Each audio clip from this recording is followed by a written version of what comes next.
I'm still fairly new to milling. One of the things that I'm figuring out is the quality of logs. Since my mill's in Alaska and I live in Utah, getting logs from my mill is a little bit more challenging than if I lived where my mill was. I had a friend that managed to round up a couple of free logs for me. That was really kind of him. He's a pretty busy guy, and so for him to take the time to do that, I really appreciated it.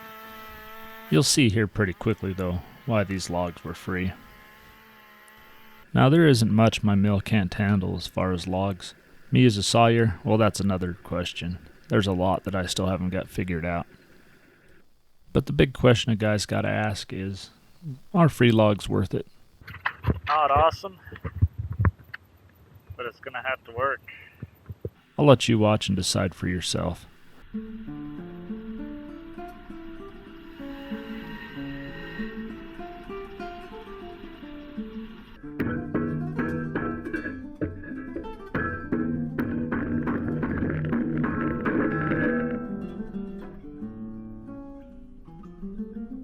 Well, here's your problem, right there.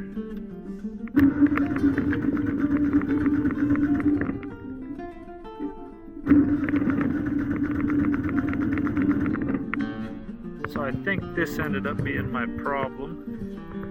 Like that switch is faulty. I'll have to get a new switch, see if that fixes the problem. Probably hadn't been used a lot recently, so when I took the covers off, it shorted out in there.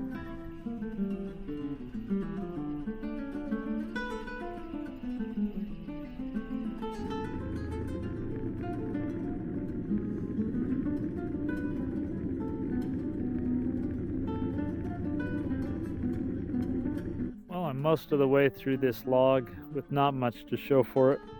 I got a lot of stuff that looks like this, or this, or this. Like, this is probably some of the better boards we've got if you needed to do an angle. So I got a pallet of basically unusable boards. I might be able to cut battens out of some of that, or if I have a project where I need like 5-foot pieces of siding, then I could use those. But right now, not even actually sure what to do with this. I imagine I'll cover it and put it someplace just in case I need it. I've got this cedar on the mill ready to cut.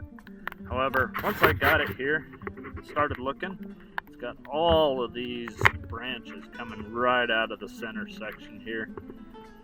I suspect that this is all just going to be crapping through here. And probably really hard on my saw as well. So we're gonna give her what we got. So this is what she looks like now. You got knots like this that are gonna break in the board. Then ones like that I don't think are gonna do anything. We'll see. So I don't know. So I'm not sure how good those actually are, but they're definitely better than yesterday's, so we'll take it. These guys here with this knot that goes all the way through,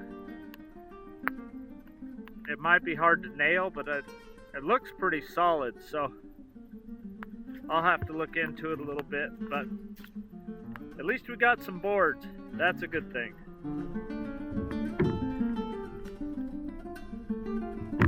My mill's cutting wedges. I'm not sure why. I've adjusted everything I know. So now I guess I'm just going to cut them the other way. Just about everything I could get out of this log, I think. Not a lot of 8x. Fair amount of the battens though.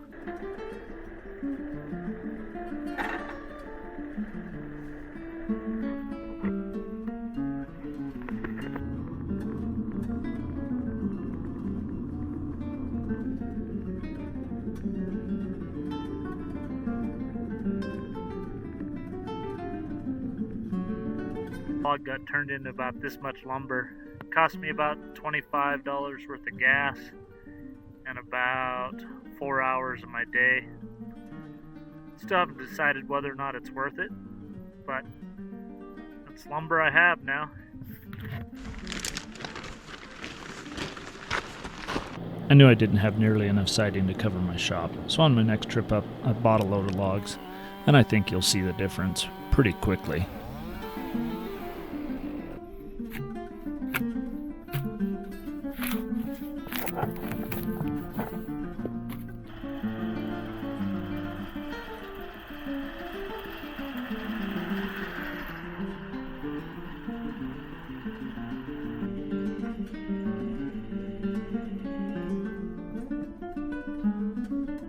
An amazing board. 2 whole knots in that whole log. How do you feel having moved a whole cedar log by The 3 free logs were able to cover about this much of one side of my shop. The one log I paid for covered the rest. So what do you think? Were these free logs worth it? Here's my thoughts on it. If your time is money, then these logs aren't anywhere close to free. The experience I got from cutting them taught me more than 10 perfect logs. So from that perspective, it was definitely worth it. Will I take more free logs in the future? Well, that's hard to say. I'm a sucker for free, so it'll come down to whether or not I can remind myself that free logs are not free. If you enjoyed this video, here's another one I'd recommend.